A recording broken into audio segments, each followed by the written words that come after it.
రెచ్చగొట్టుడు ఉపన్యాసాలు ఇచ్చినప్పుడు జాగ్రత్తగా అబ్జర్వ్ చేస్తే ఇక్కడ వక్ఫ్ సవరణ చట్టం అనేది పెద్ద విషయం కాదు. రేపు పొద్దున మళ్ళీ కాంగ్రెస్ వస్తే ఇప్పటికంటే ఇంకా ఎక్కువ పవర్స్ ఇస్తుంది. ఇదివరకైతే కనుక గుళ్ళో పూజ చేయాలన్నా, మన ఇంట్లో పూజ చేయాలన్నా సమీపంలో ఉన్నటువంటి ముస్లిం అనుమతి తీసుకోవాలి, లేకపోతే క్రైస్తవ అనుమతి తీసుకోవాలి అని ఎట్లా పెట్టారో అట్లాంటి చట్టాలు తెస్తారు. అట్లాగే ఏ భూమి మాది అంటే అది వాళ్ళకి ఇచ్చేసేయాలి, రాసి ఇచ్చేసేయాలి అంటూ కలెక్టర్లకు ఇచ్చిన ఆదేశాలే కొనసాగిస్తారు. కాబట్టి భయం లేదు.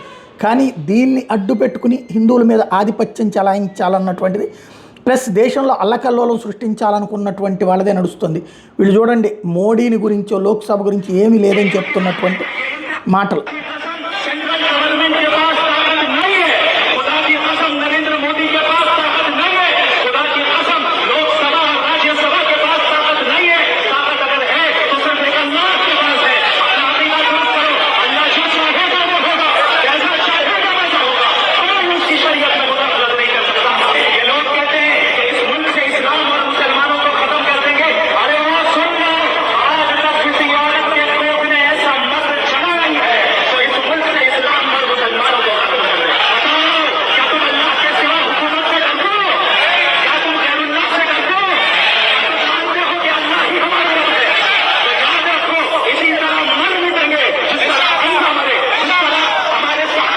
లోక్సభకు అధికారం లేదట, రాజ్యసభకు అధికారం లేదట, ప్రధానమంత్రి నరేంద్ర మోడీకి అధికారం లేదట.